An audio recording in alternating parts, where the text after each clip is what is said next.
1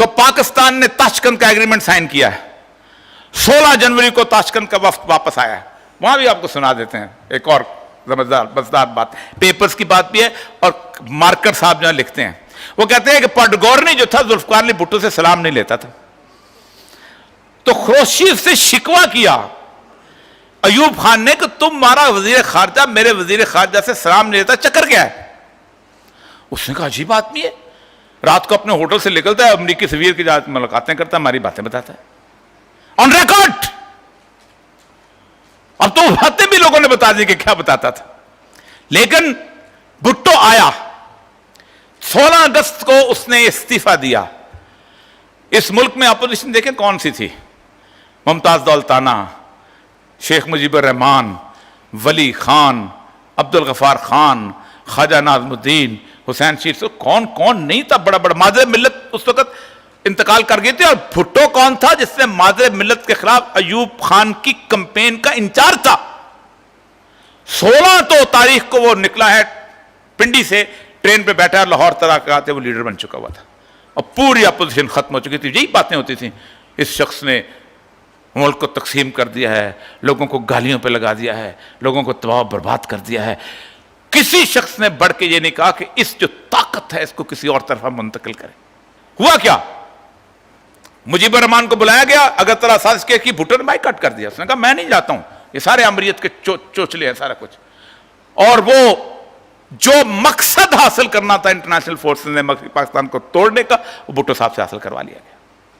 جو مقصد حاصل کرنا تھا اس پورے سسٹم کو ڈریل کرنے کا, میں آج بھی میری لائبریری کے اندر ایک کتاب بڑی سامنے کر کے رکھی ہوئی ہے.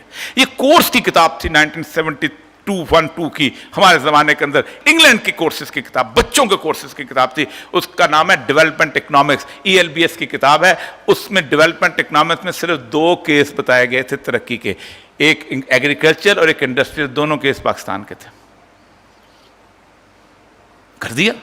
دوسری دفعہ جو بھی آپ کہیں 1977 کے اندر ہم اس کے گواہ ہیں, ہم اس کے اندر اس قوم کو جس طرف لگایا گیا اس کا ستیہ ناش کیا گیا. بعد میں 77 کے اندر اعلان ہو گیا 7 مارچ کو کہ الیکشن غلط ہیں.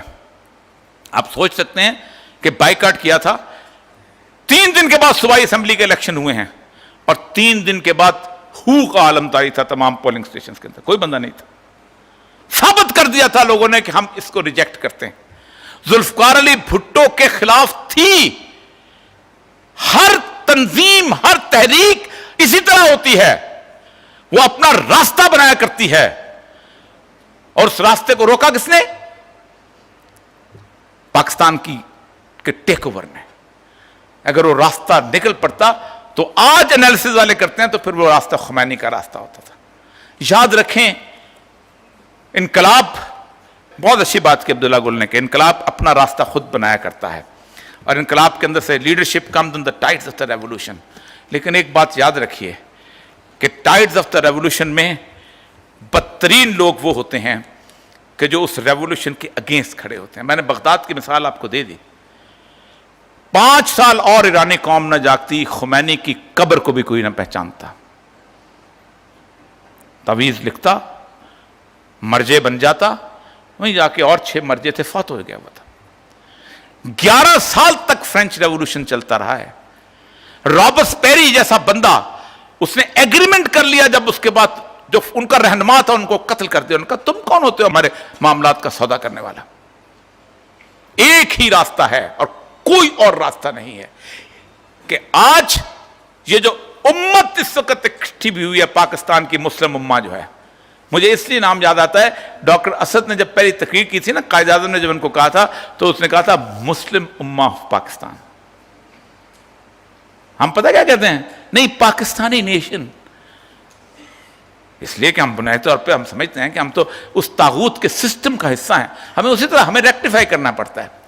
یاد رکھیے, جب تک آپ اس انٹرنیشنل مانیٹری سسٹم کو آنکھیں نہیں دکھاتے, جب تک آپ کھڑے ہو کہ کچھ نہیں کر سکتا آپ کا. ایک شخص ہے, اس کی 3 کتابیں ہیں, وہ ضرور پڑھیے گا. اس کی ایک کتاب کا نام ہے پرزنرز آف جغرافی, جغرافیے کے قیدی. ہمارا جغرافیہ اس قسم کا ہے کہ ہم جو چاہیں ڈکٹیٹ کروا سکتے ہیں, ہمیں لیڈرشپ اگر مل جائے تو. ہماری لیڈرشپ ٹرو مین سے جہاز مانگ کے نہ جائے، اپنا ٹکٹ خرچ کر کے جائے. ہماری لیڈرشپ انتظار نہ کرے کہ ہمیں کتنی اسسٹنس ملے گی.